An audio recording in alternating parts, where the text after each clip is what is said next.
এখন আসি আমরা ব্লক। এখানে আমাদের ওয়েবসাইটে ব্লক দেখাচ্ছে, আমরা অলরেডি 4টা ব্লক স্যাম্পল হিসেবে উঠেছি। ব্লকগুলো আসলে এখানে যে আসতেছে, আমরা যদি নেক্সট পেজে ক্লিক করে অটোমেটিক প্রেজেন্টেশন ব্লক, আমাদের এখানে ব্লকে 4টা ব্লক দেখাচ্ছে আর কি।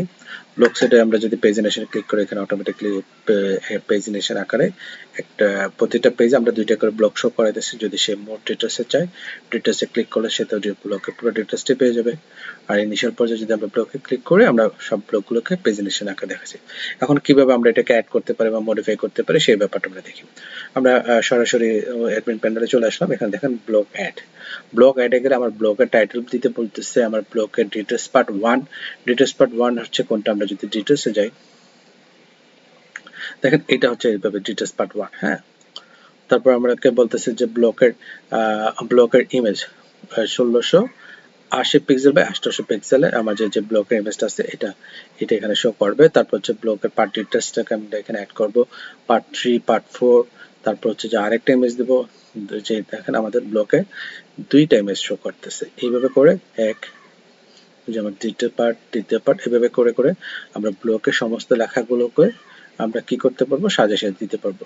তো এখানে কোশ্চেন হচ্ছে যে আমি কি 5 নাম্বার পর্যন্ত দিতে বাধ্য হবো? আসলে না, 5টা পর্যন্ত দিলে প্রত্যেকটা পেজকে লুকিং গুড লাগবে। যদি আপনি না দেন তাহলে ওটা শো করবে না।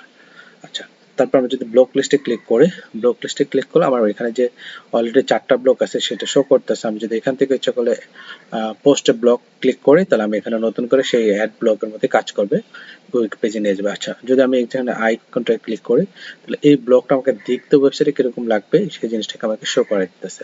আমি যদি এটাকে ইনঅ্যাক্টিভ করে দেই তাহলে সে লক করে দেবে, ব্লকটা শো করবে না। আমি যদি আবার ব্লকটা হচ্ছে কোনটা, যদি আমি ফটোতে ক্লিক করি এটা আমাকে রিমেম্বার দিয়ে দিচ্ছি যে এই ব্লকটা হচ্ছে এটা। আমি যদি এডিট বাটন ক্লিক করি তাহলে আমার এই যে এখান থেকে ব্লকের ছবি টবি সবকিছু বা লেখা টাকা যা কিছু প্রয়োজন পড়ে সবকিছু নিজের মতো করে আমি চেঞ্জ করে নিতে পারবো। তাহলে আমার ফুললি কন্ট্রোলিংটা আমার ব্লকের ওয়েবসাইট ব্লকিংটা আমি ফুললি এডিট আপডেট নতুন করে অ্যাড সবকিছু করতে পারবো। আচ্ছা, এখানে যেটা হচ্ছে যে এখানে যে আইকনগুলো আছে সেই আইকনগুলো আসলে এই টেবিলে যে তথ্যগুলো আছে সেই তথ্যগুলো আমি যদি এটা পিডিএফ এ ক্লিক করি তাহলে এই টেবিলে যত তথ্য আছে পিডিএফ আকারে আসবে। আমি যদি সিএসভি ফাইলে ক্লিক করি তাহলে আমার সিএসভি ফরম্যাট আছে, এক্সেলে ক্লিক করলে এক্সেল ফরম্যাট আসবে, আর ক্লিক করলে আমার এই পুরো পেজে এখানে তথ্যগুলো প্রিন্ট আকারে চলে আসবে, প্রিন্ট দেওয়ার জন্য অপশন চলে আসবে। এটা হলো ব্যাপার আর কি। তো এটা সব টেবিলের ক্ষেত্রে যে আইকনগুলো একই কাজ করবে, যে টেবিলে তথ্য থাকবে সেই টেবিলেই কাজ করবে। তো আমরা এখন মোটামুটি ব্লক পার্টটাকে